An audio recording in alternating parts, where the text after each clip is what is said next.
maravilhoso. Estamos aqui com o Dr. Celso Joia. Seja muito bem-vindo, Dr. Celso Joia. Agradeço muito o convite, filha, e é um prazer falar com os advogados, com a advocacia, né, dos quais a gente faz parte, a gente vive o dia a dia, a gente está sempre juntos, né? É um prazer compartilhar com os colegas. Olha que coisa linda, gente. Eu preparei aqui algumas perguntinhas que vocês sempre quiseram saber, né? De uma advocacia assim veterana, ainda mais de papo soberano, né? Vocês viram que coisa linda, gente? E aqui tem algumas perguntas que ele sabe, mais ou menos, né? Até porque ele tinha que aceitar meu convite aqui, né? Mas algumas perguntas ele não sabe, tá? Então vamos ver aqui como que ele vai se sair aqui com as nossas perguntas. Bom, a pergunta número 1, doutor Celso Joia. Como que você escolheu ser advogado? Conta pra gente. Eu escolhi ainda na adolescência. Quando eu era pequenininho, minha mãe sempre falava assim para mim: Celcinho vai ser médico, que nem o doutor fulano, porque minha mãe, ela foi salva pelos médicos algumas vezes, né, por conta de enfermidades e questões da vida. Então ela tinha uma admiração muito grande pelos médicos e ela queria que eu fosse médico, mas eu não falava nada, eu concordava, né? Minha mãe sempre foi uma referência para mim. Mas com uns 14 anos eu assistia a um filme na televisão que era de um advogado de defesa. E ele era mais que um advogado, ele era um homem que buscava a justiça. Ele pegava um caso e via que estava tudo encaminhando para a condenação do cliente, mas ele lutava pela inocência, ele tinha aquele espírito de justiça dentro dele. Então, aquilo mexia muito comigo, me inspirava muito. Então eu percebi, falei, não, eu tenho que ser advogado para canalizar essa sede de justiça que eu tenho na minha profissão, né? E aí, então, a partir daquela data, eu coloquei na cabeça que ia ser advogado. Olha que chique, gente. Eu lá gostando dos vídeos do Jim Carrey, o mentiroso, né? Que era um advogado maravilhoso, mas com certeza isso me ajudou um pouquinho. A sua prova da OAB, né? Que é um mito, né? Existe toda uma lenda envolvendo a prova da OAB. Na sua época, a prova da OAB ainda tinha o exame oral, é isso mesmo? Como é Isso. que você fez? Como que você se saiu assim? Você gaguejou? Como é que foi isso? Não, o exame oral é sempre um desafio, que tinha uma banca com 3 advogados, e advogados já tarimbados, né, conhecedores das suas áreas, e você chega e tal, se apresenta, então é algo bem solene, era, né, algo bem solene, então dá um pouquinho de nervosismo, mas eu tive a sorte de pegar 3 examinadores que queriam efetivamente saber aquilo que eu conhecia, então eles começaram com questões mais simples, fizeram algumas perguntas mais simples, e aí eu fui acertando, e aí eles foram aumentando a dificuldade das perguntas. E no final, até que eu fui bem, né? Eu fazia estágio já há 3 anos, já conhecia bastante do direito processual, direito civil, que a gente lidava muito, então não tive tantas dificuldades. E tinha o exame escrito também, que foi antes, né? O exame escrito. Tinha também um caso que era sorteado, e aí você ficava sabendo antecipadamente e você ia dar a solução para aquele caso, né? Então era bem diferente do exame de hoje, mas era um desafio também, e a única diferença é que não existiam tantos candidatos como tem hoje, né? Na minha época, faculdades de direito eram praticamente 10, 12 faculdades que atingiam toda a população, não tinha como hoje, né? Olha! E você aí reclamando da prova da OAB, né, gente? Olha, se tivesse oral, já ia me jogar no chão, gente. Ai, meu Deus! E você passou de primeira? Na primeira, Na graças a primeira Deus. vez. Ah, que bom, né? Que bom. Bom, sabendo que o Dr. Celso Joia é pai de gêmeos, né? Que eu sou gêmea com meu irmão, né? Dr. Celso Joia, se eu for sua filha favorita, continue respirando.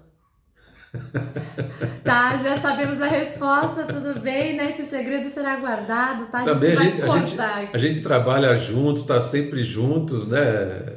Ah, agora todo mundo já só fica tranquilo que o Caio não assiste os meus vídeos, tudo bem? Não tem problema, tá? Sabendo que você fez São Francisco, Dr. Celso Joia, formado pelas Arcadas, a USP, né?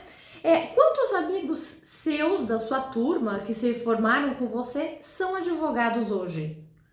Bem, eu fazia parte de uma turma específica, assim, que tinha uns 15, 20 jovens, né?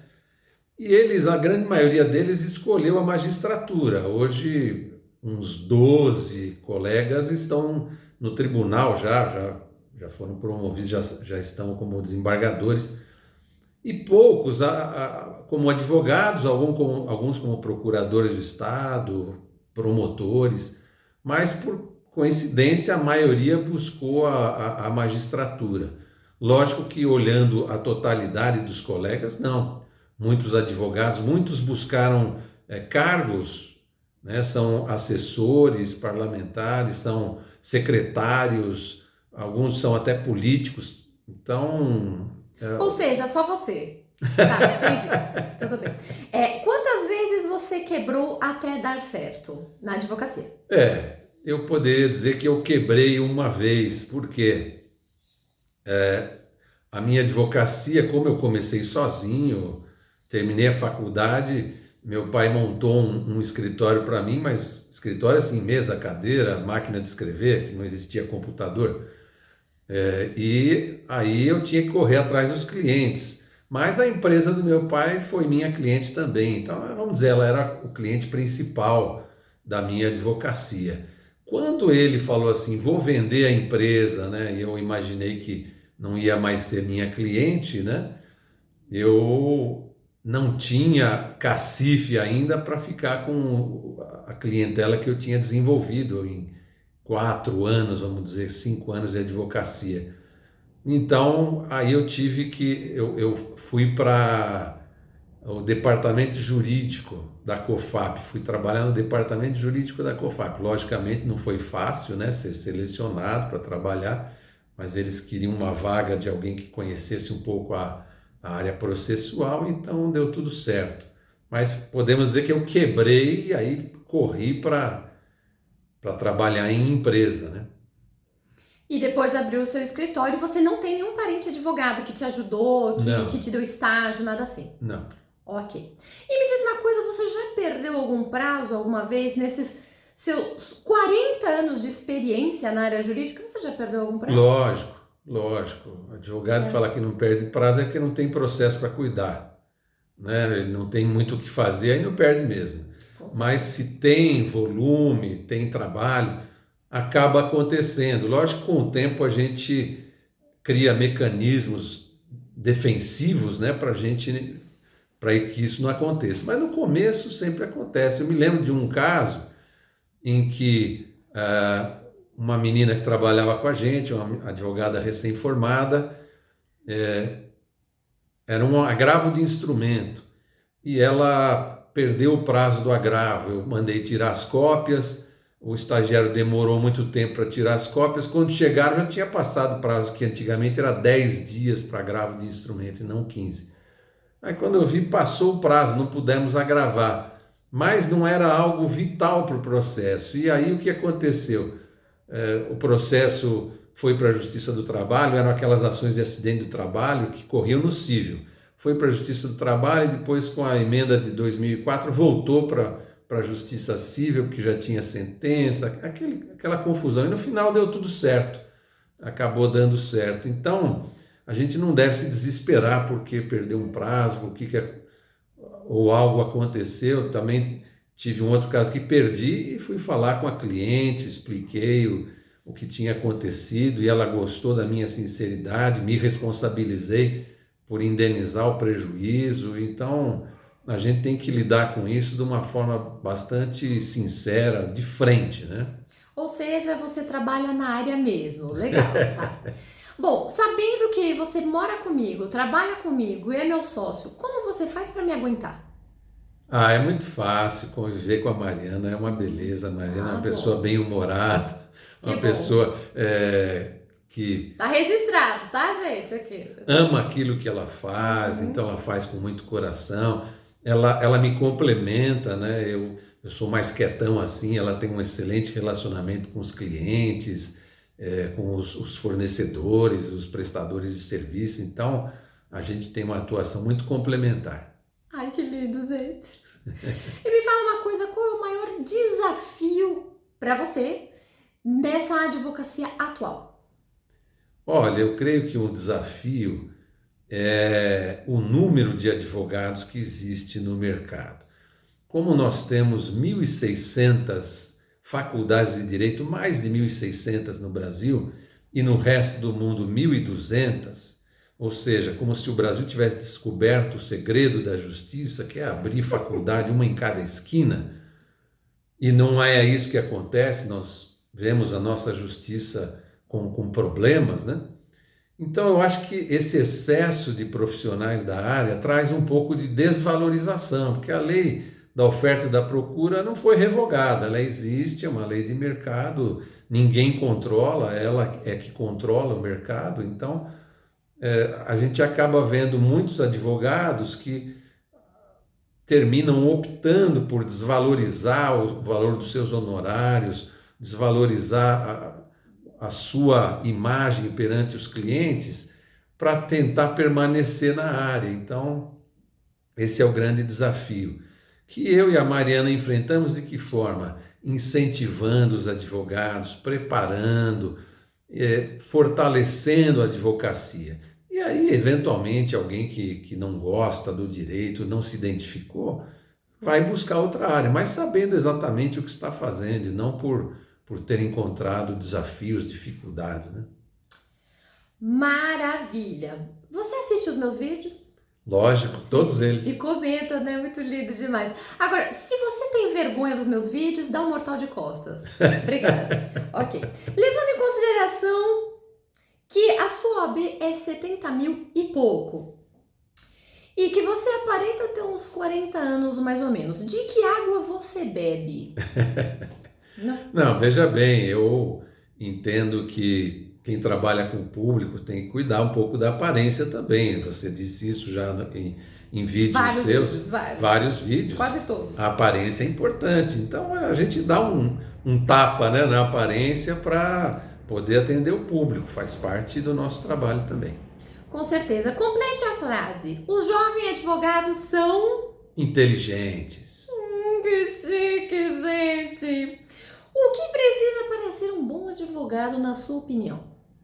Bom, metade da carreira você faz em cima da tua formação, da tua especialização, conhecimento técnico, o que você aprendeu na faculdade, o que você continuou estudando e se preparando, se especializando, metade.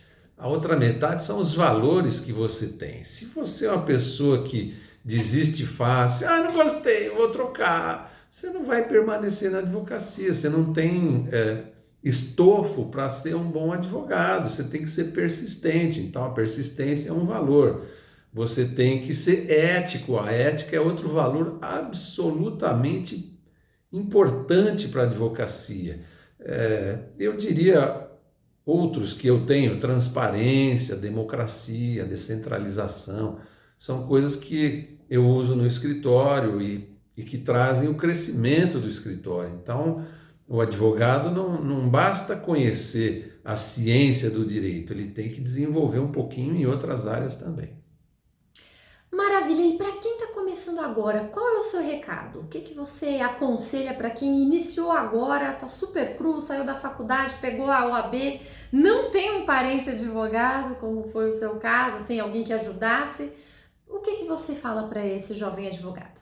Bom, eu diria o seguinte, o desafio de você montar um escritório e formar a clientela leva um certo tempo.